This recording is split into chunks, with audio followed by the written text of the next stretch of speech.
시간 사도 바울이 로마 병사들의 호위 속에 예루살렘에서 가이사랴로 이송되는 장면을 보았습니다. 사도 바울이 지금 가이사랴에 주둔하고 있는 로마의 총독 벨릭스 앞에 섰습니다. 당시 총독은 로마를 대신해서 사람을 사형도 시킬 수 있는 권한을 갖고 있었습니다. 당시 유대인들 중 어느 누구도 그런 권한을 갖고 있지는 못했습니다. 일찍이 예수님도 총독 빌라도 앞에서 재판을 받으실 때 십자가에 달리시는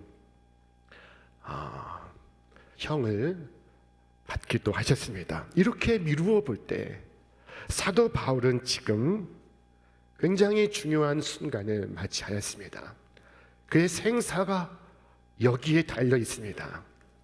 그런데 사도 바울은 담대하게 말하고 있었습니다. 내가 여기까지 온 것은 바로 이것 때문입니다. 이것 말고는 다른 이유가 없습니다.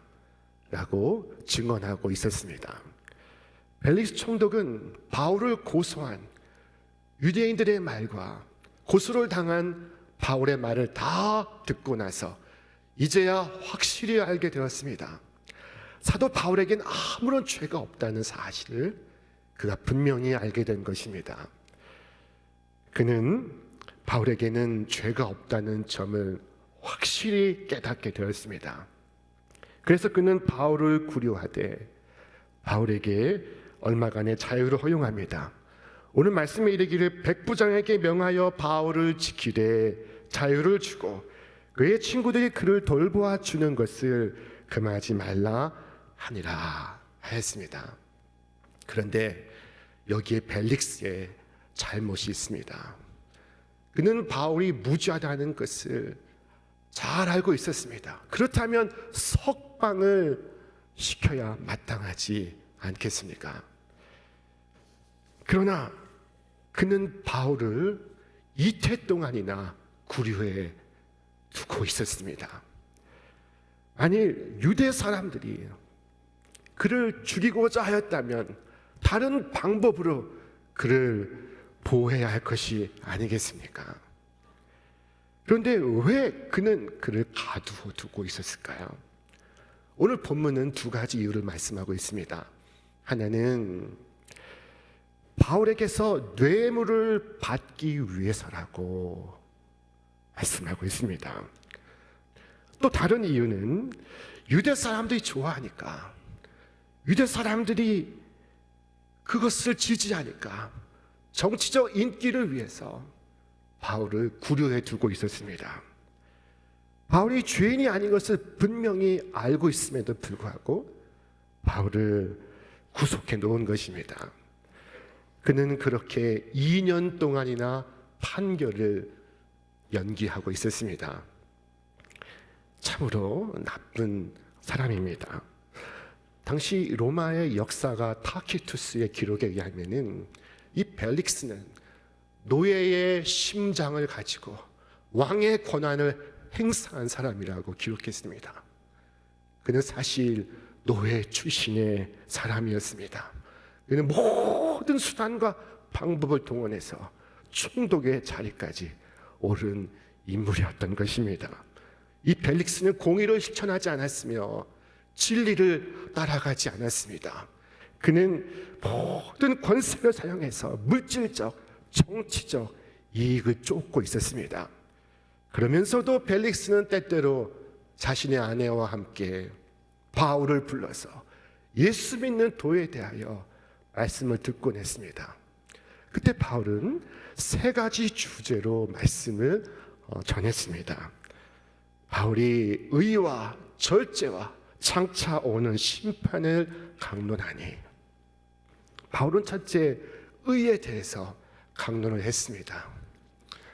여러분, 베드로와 요한이 예루살렘 공회에 붙잡혀서 다시는 예수를 전하지 말라고 강요를 받았을 때 그들이 했던 말이 무엇이었는지 기억하십니까? 그들은 말했습니다. 하나님 앞에서 너희의 말을 듣는 것이 하나님의 말씀을 듣는 것보다 옳은가 판단하라. 사람들은 무엇을 하든지 하나님 앞에서 그것이 과연 옳은가 판단하여야 합니다. 우리 행동 기준은 이익과 손해가 아닙니다. 득과 실이 아닙니다. 우리의 행동의 기준은 그것이 의로우냐 혹은 의롭지 않느냐, 그것이 옳으냐 옳지 아니하느냐 하는 그것입니다. 하나님은 의로우신 하나님이십니다. 그 하나님께서 우리에게 의를 요구하십니다. 자, 둘째로 바울은 절제에 대해서 강론했습니다. 그 옛날 히랍의 철학자 소크라테스는 너 자신을 알라 하였습니다. 자신을 아는 것은 참 귀한 일입니다. 중요한 일입니다. 그러나 그것만으로는 부족합니다. 우리 주 예수께서 말씀하시기를 아무든지 나를 쫓아오려거든 자기를 이기고 자기 십자가를 지고 나를 쫓으라 하셨습니다. 자기를 넘어서는 것, 그것이 바로 절제입니다. 마지막 셋째로 바울은 장차 오는 심판에 대하여 강론하였습니다. 장차 알곡과 쭉정이가 구분될 때가 올 것입니다. 모든 사람이 그리스도의 심판대 앞에 서서 자신이 행한 모든 행실로 심판을 받을 때가 올 것입니다. 회개하지 않은 영혼은 장차 올 진노를 면치 못하게 될 것입니다. 누가복음에 보면은 귀신이 예수님께 간구하는 장면이 있습니다. 귀신은 예수님께 무엇을 구하였을까요? 그가 구한 것은 바로 이것이었습니다. 우리 함께 읽겠습니다. 무적행으로 들어가라 하지 마시기를 간구하더니. 이 무적행이 무엇일까요? 없을 무에 낮을 저, 곧 이 바닥이 없는 구렁텅이를 의미합니다. 구렁텅인데 이 바닥이 없습니다. 깊은 구렁텅이가 있고 영혼이 그 깊은 곳으로 떨어지고 있습니다. 계속해서 떨어지고 있습니다. 자, 그곳에는 마지막 빛마저도 사라져 보이지 않고 영혼은 그 구렁텅이에서 계속 떨어지고 있습니다. 하염없이 떨어지고 있습니다. 이제는 바닥에 가까워졌을까? 이제는 끝일까? 지금까지 1000년 동안 떨어졌는데 이제 바닥에 가까워지지 않았을까? 영혼이 울부짖습니다. 그때 한 음성이 들려옵니다. 아니, 너는 아직도 바닥에 가까이 이르지 아니하였다 하십니다. 그것이 바로 무적행입니다. 사도 바울의 설교가 여기까지 이르렀습니다. 그때 벨릭스는 이 설교를 중단시킵니다. 그리고 그는 이처럼 말했습니다. 우리 함께 읽겠습니다. 바울이 의와 절제와 장차 오는 심판을 강론하니 벨릭스가 두려워하여 대답하되 지금은 가라. 내가 틈이 있으면 너를 부르리라. 이렇게 해서 설교를 중단시켰습니다. 참으로 유감스러운 순간입니다. 그는 그 설교를 끝까지 들었어야 했습니다. 그는 말씀을 다 듣고 나서 회개하고 주께로 나왔어야 했습니다. 자, 훗날 그는 이 총독직에서 물러나 로마로 소환이 되는데 그 이후에 폼페이에서 유배 생활하다가 그의 아내와 그의 아들이 화산이 폭발할 때 그 흐르는 용암 속으로 매몰되었다고 전해집니다. 하나님께서 우리에게 무엇을 말씀하셨습니까? 너희는 여호와를 만날 만한 때에 찾으라. 가까이 계실 때 그를 부르라 하셨습니다. 그러나 벨릭스는 그렇지 않았습니다. 그는 이 말씀 속으로 가까이 다가오신 주님을 만나지 않았습니다. 그는 주께서 가까이 계실 때 그를 부르지 않았습니다. 그냥 가장 위대한 전도자의 말씀을 듣고도 회개하지 않았습니다. 그래야 그의 육과 영혼은 영원한 멸망으로 떨어지고 말았습니다. 여러분, 이 회개를 절대로 내일로 미루어서는 안 됩니다.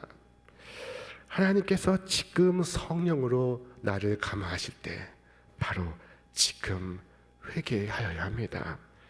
내일 아침 해가 뜨는 것을 내가 볼 수 있으라는 보장이 어디 있습니까?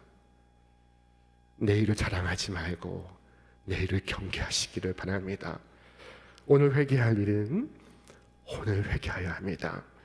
지금 이렇게 이 자리에 우리가 나와 있습니다만은 다음 주일에도 이 자리에 앉아 있을 수 있는 보증이 어디에 있습니까?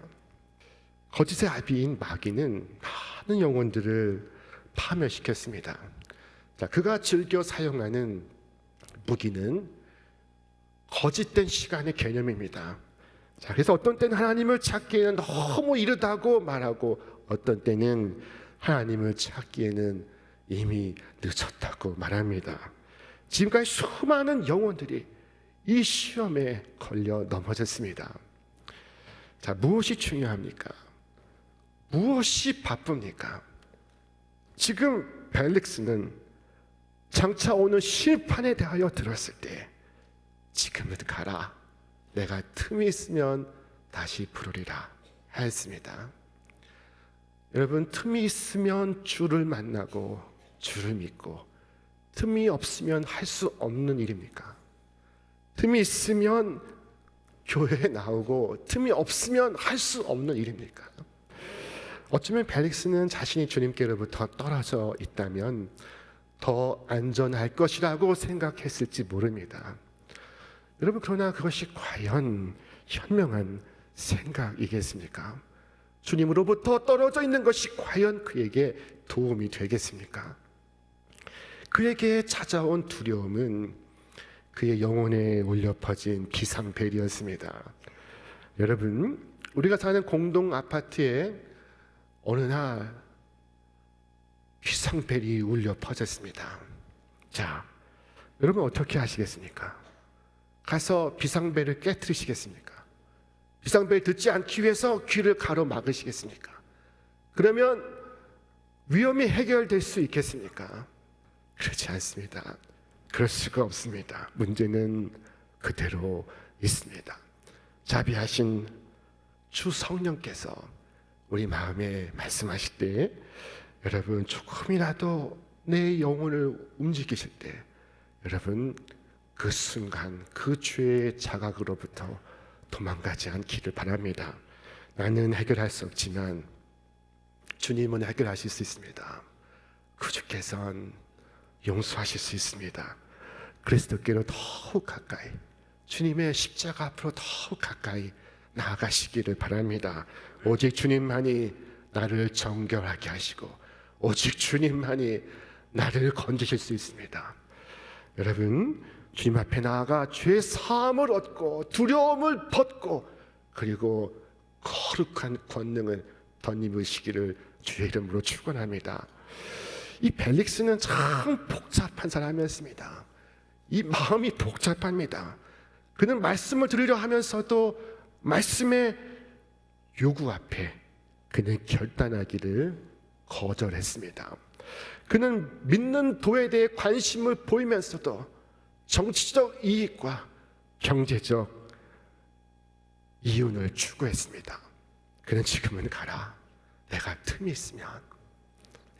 있으면 너를 부르리라 하였지만 그 틈은 오지 않았고 그는 영원한 파멸의 구렁텅이에 떨어지고 말았습니다.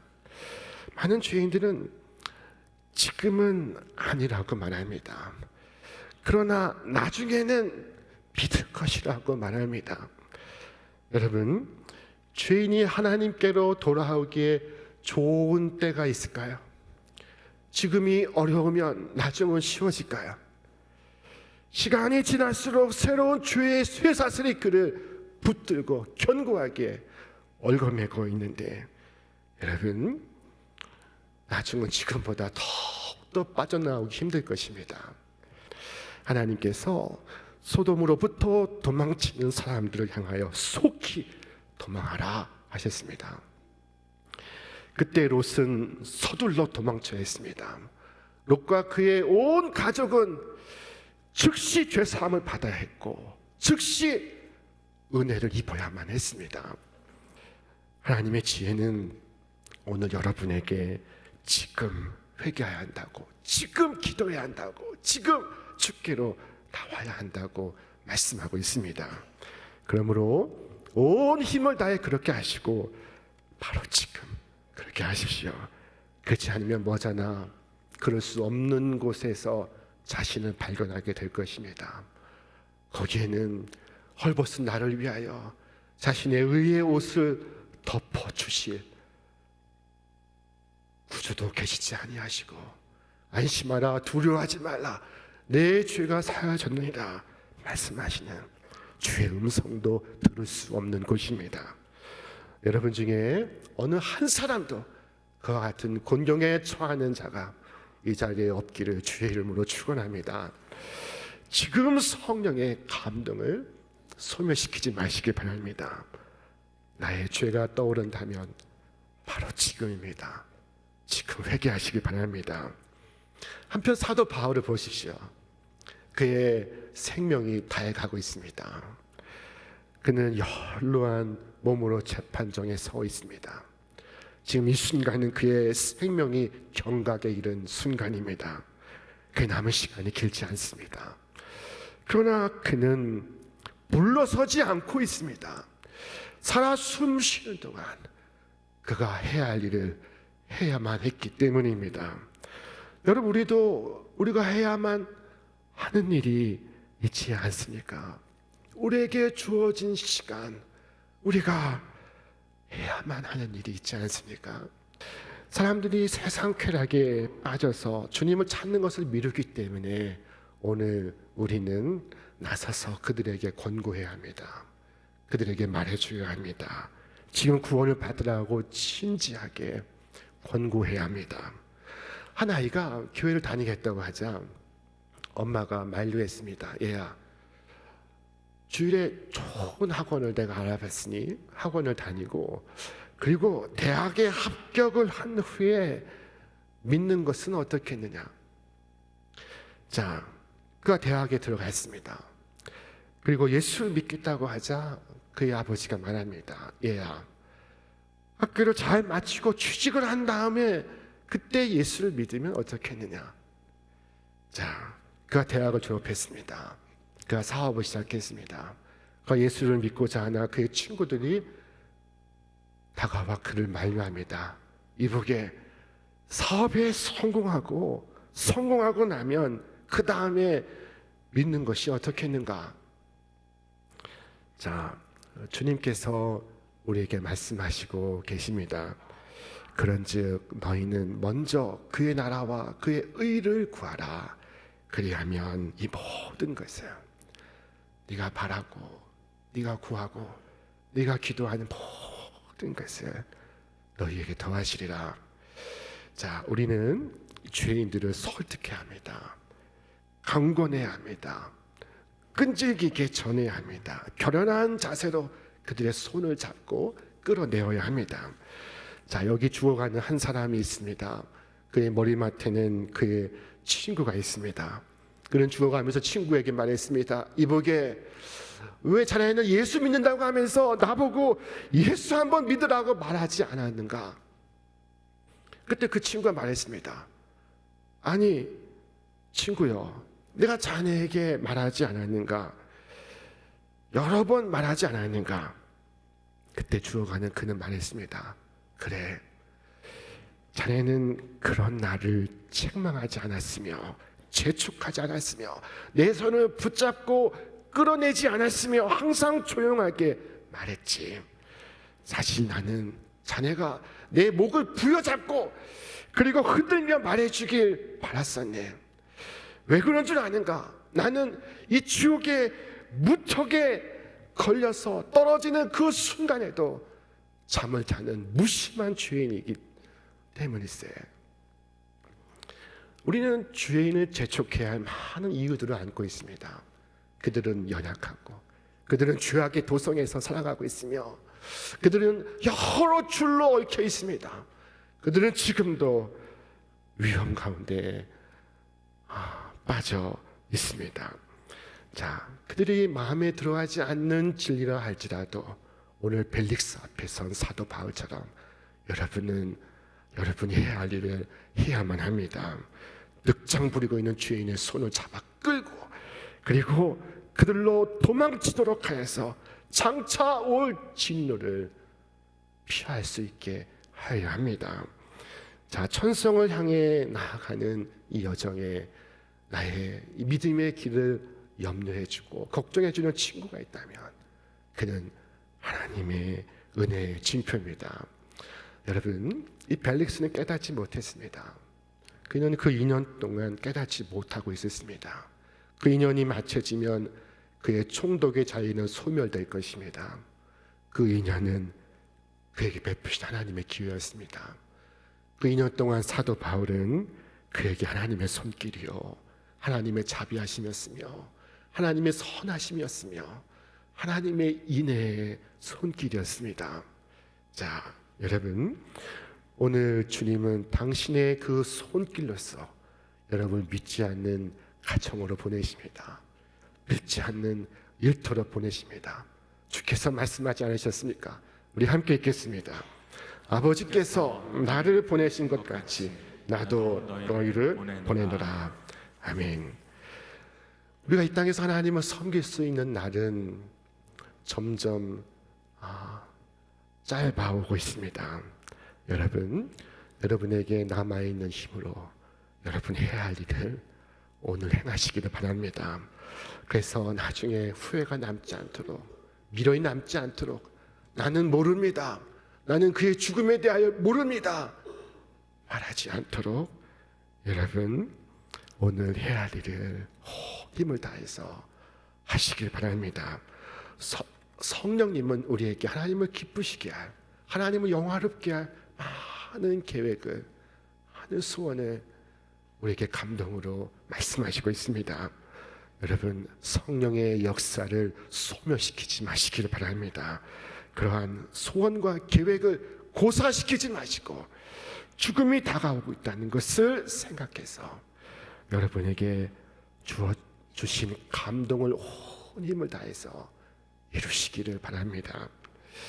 아직 주께로 내 자신이 돌아오지 않았다면 온 마음으로 돌아오시길 바라고, 아직 가족 중에 아직도 주께로 돌아오지 않은 가족이 있다면 온 힘을 다해 주께로 인도하시길 바라고, 아직도 가지 않은 사명의 길이 있다면 이 가을, 이 계절에 그 길을 걸어가시길 바랍니다.